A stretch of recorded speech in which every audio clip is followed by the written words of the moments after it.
75 साल पहले हिंदुस्तान को दो हिस्सों में तकसीम कर दिया गया,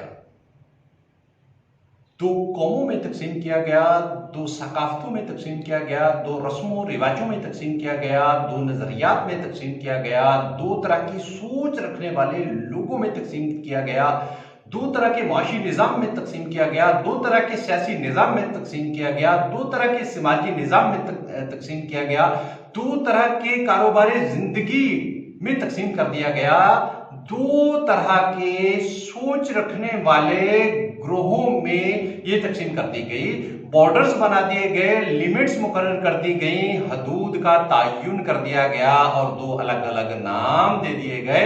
एक को अब इस्लामी जमहूरिया पाकिस्तान के नाम से जाना जाता है 75 साल से, और एक को आप इंडिया भी कहते हैं, हिंदुस्तान भी कहते हैं, भारत भी कहते हैं।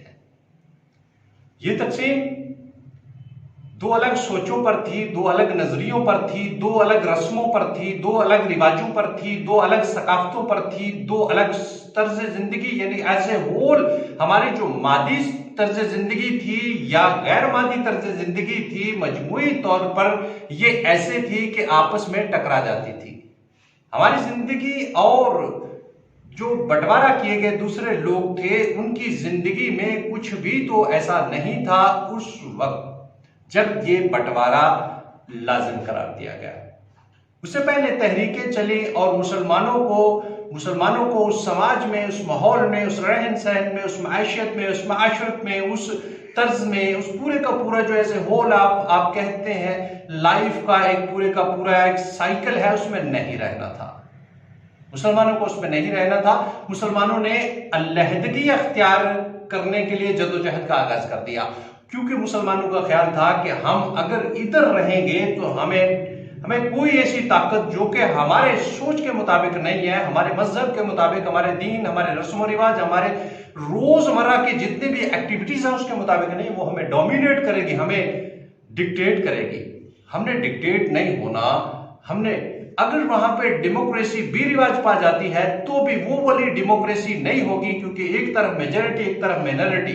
जहां मेजोरिटी होगी ऑलवेज राइट और माइट मेजोरिटी ही होगी डेमोक्रेसी के पॉइंट ऑफ व्यू से भी, जिसे आप वेस्टर्न डेमोक्रेसी कहते हैं। लिहाजा उस वक्त के मुसलमानों ने इंतहाई मुशक्कत, इंतहाई यानी कि आप कह लें मसाइब बर्दाश्त किए, लेकिन अपना एक वन पॉइंट एजेंडा कि हमने सेपरेशन लेनी है और ऑन ग्राउंड हमारे जो राइट्स हैं उस ग्राउंड्स पर लेनी है।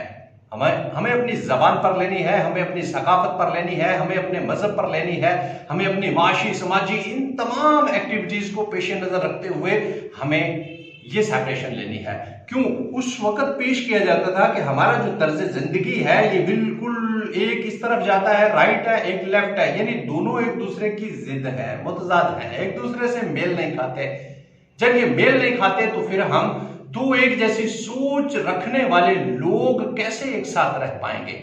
हमें मसाइल होंगे, प्रॉब्लम होंगी।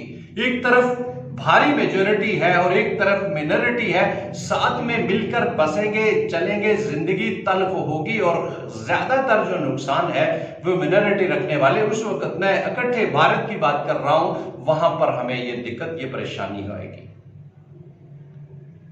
आज 75 साल हम डायमंड जुबली सेलिब्रेट कर रहे हैं। हम इस त्योहार को बड़ी खुशी से मनाते हैं, 75 साल से मनाते चले आ रहे हैं। लेकिन मैं सवाल ये रखना चाहता हूं, जब मेरी निगाह ने ये सारा देखा, ऑब्जर्व किया, तो कहां वो जो चीजें जिनकी बुनियाद पर हम सेपरेशन लेकर आए, हमारे यानी ये तीसरी नस्ल हम तक आन पहुंची, आगे चौथी नस्ल भी जवान होने को है इस रियासत, इस प्यारे पाकिस्तान, इस्लामी जमहूरिया पाकिस्तान की।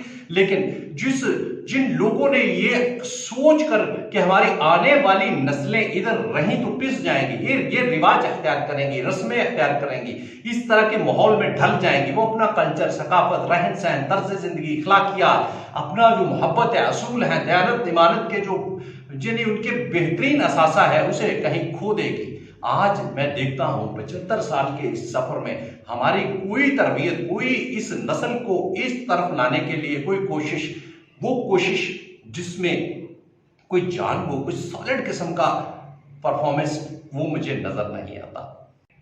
हमारे अबावजदा जो उस वक्त की रियासत सबसे बड़ी इस दुनिया की हुकूमत से टकरा गए, उनसे मारे खाई, जेलें भुगती, जकड़े गए, जिस्म काटे गए, मारा गया, उन्हें अजियतें पहुंचाई गई। एक पर्पज वो नहीं भूले कि हमारी आने वाली नस्लें, वो जो हमारे अबावजदा की सोच थी, जिसे पाकिस्तान के लीडर, उस वक्त के लीडर यानी रिप्रेजेंटेटिव जो रिप्रेजेंट कर रहे थे, उनको लीड कर रहे थे कायदे आजम ने, जो हमें मैसेज बनाकर दिया, पैगाम बनाकर दिया और जो हमें हदायत की कि यहाँ दयानत होगी, यहाँ अमानत होगी, यहाँ पर लोग एक दूसरे के साथ भाईचारा रखेंगे, मसावत होगी, इंसाफ होगा और जो लेन देन के मामलात हैं वो बिल्कुल क्लियर होंगे।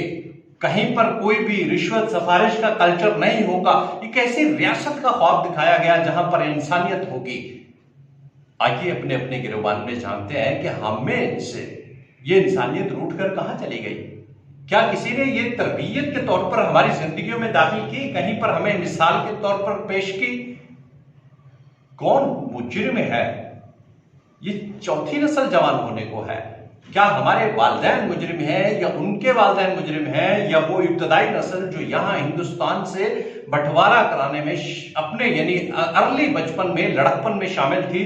क्या वो इस मैसेज को ऑनेस्टली हम तक डिलीवर नहीं कर सके, या कुछ और हुआ, या किसी ने इस रियासत को आकर जकड़ लिया, हमारे नजरियात को बदल दिया, हमारी सोच को बदल दिया, हमारी तालीम को बदल दिया, कहीं पर भी हमें पिनपने ना दिया, कहीं पर भी हमें आगे बढ़ने ना दिया? आखिर मुजरिम कौन?